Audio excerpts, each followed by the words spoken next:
Selamat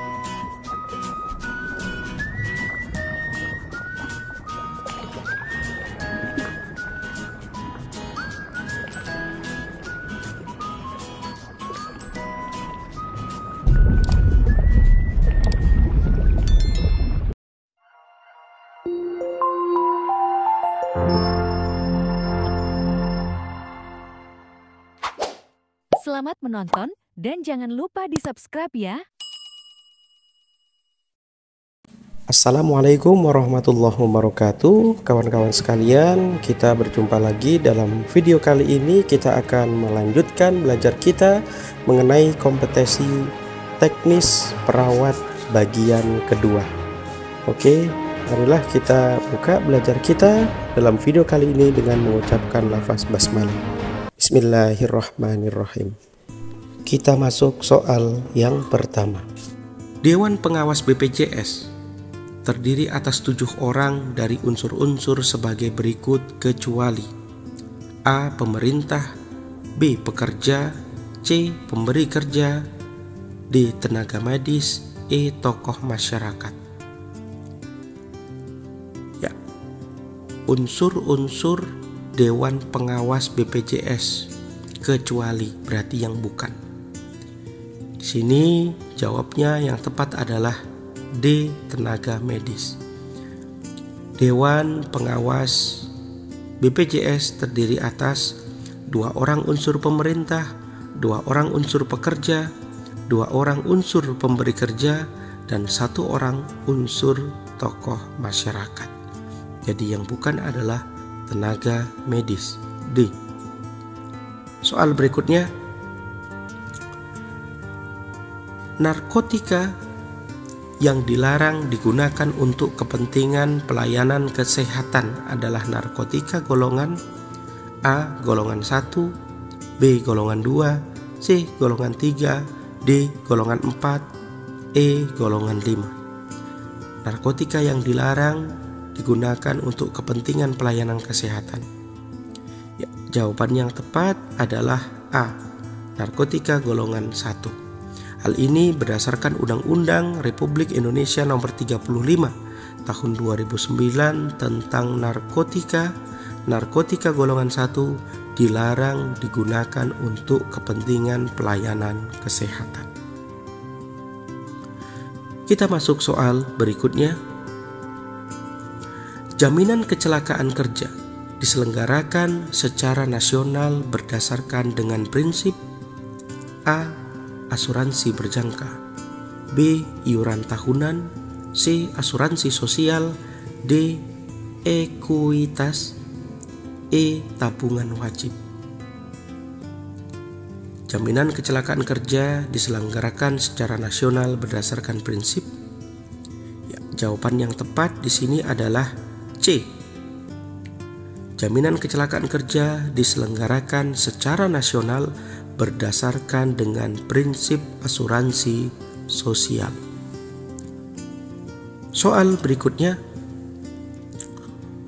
Undang-Undang Republik Indonesia Nomor 44 Tahun 2009 mengatur tentang A. Praktek kedokteran, B. Rumah sakit, C. Perawat, D. Tindakan kebidanan, E. Pusat Kesehatan Masyarakat. Undang-Undang Nomor 44 Tahun 2009. Ya, jawaban yang tepat adalah B. Tentang rumah sakit.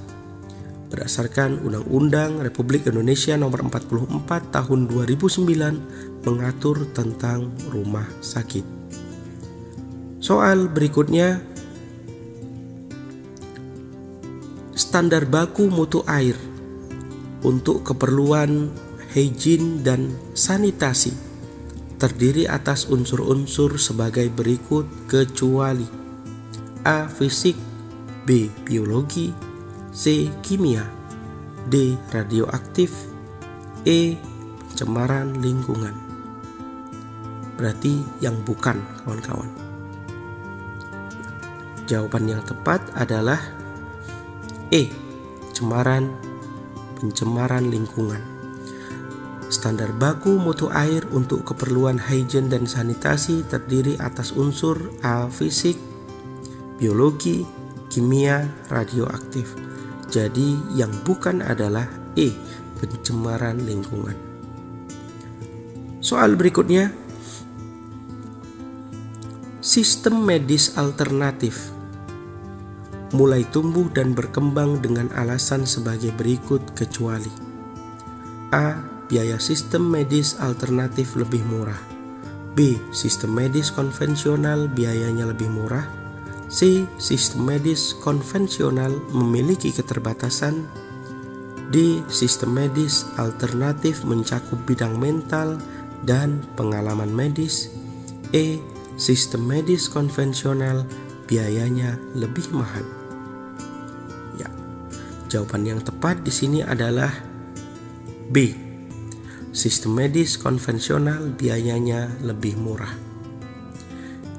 Jadi pembahasannya bahwa yang bukan menjadi alasan sistem medis alternatif mulai tumbuh dan berkembang adalah sistem medis konvensional biayanya lebih murah. Karena yang benar adalah biayanya lebih mahal, sehingga menyebabkan tumbuh dan berkembangnya sistem medis alternatif. Soal berikutnya, yang termasuk ke dalam metode kuantitatif untuk menilai status gizi melalui survei konsumsi pangan adalah metode A. Frekuensi makan, B. Riwayat makan, C. Penimbangan makan, D. Pendaftaran makan, E. Bahan baku makanan. Jawaban yang tepat di sini adalah C. Penimbangan makanan. Pembahasannya, metode penimbangan makanan merupakan salah satu metode yang bersifat kuantitatif dalam penilaian status gizi melalui survei konsumsi makanan. Soal berikutnya, adanya tindakan medis yang mengakibatkan dampak berupa penyakit tertentu mengacu pada konsep A. Medikalisasi, B. Hospitalisasi, C. Latrogenesis budaya, D. Latrogenesis klinis, E. Latrogenesis sosial.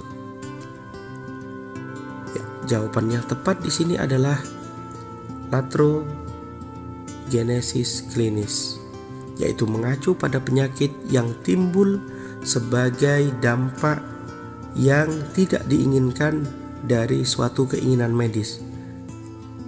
Ini juga adalah penyakit baru yang muncul akibat malpraktek klinis kedokteran atau rumah sakit. Jadi jawaban yang tepat adalah D.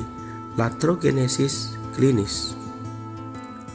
Soal berikutnya, berdasarkan lokasi pemakaiannya, obat terbagi menjadi obat perotal dan obat topikal.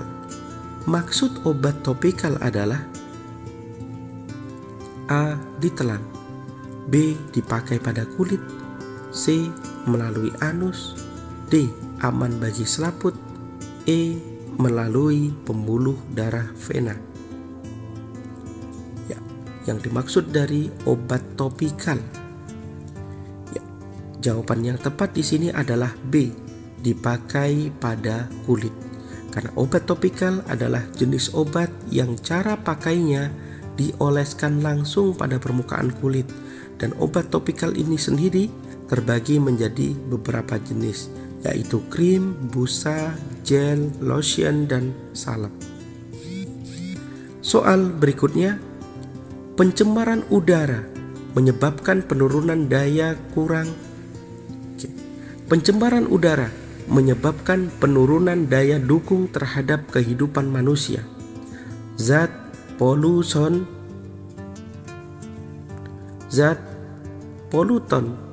yang dikeluarkan oleh kendaraan bermotor kecuali A. PB, B. Dioksin, C. NO2, D. SO4, E. Hidrokarbon. zat polutan yang dikeluarkan oleh kendaraan bermotor kecuali. Jawaban yang tepat di sini adalah B, dioksin. Dari pilihan jawaban di atas, yang bukan termasuk zat polutan yang dikeluarkan oleh kendaraan bermotor adalah dioksin. Dan dioksin sendiri adalah sekelompok senyawa kimia beracun yang terbentuk sebagai hasil pembakaran sampah. Oke, baiklah kawan-kawan sekalian, sampai di sini dulu belajar kita dalam video kali ini. Semoga bermanfaat dan tetap selalu semangat. Wassalamualaikum warahmatullahi wabarakatuh.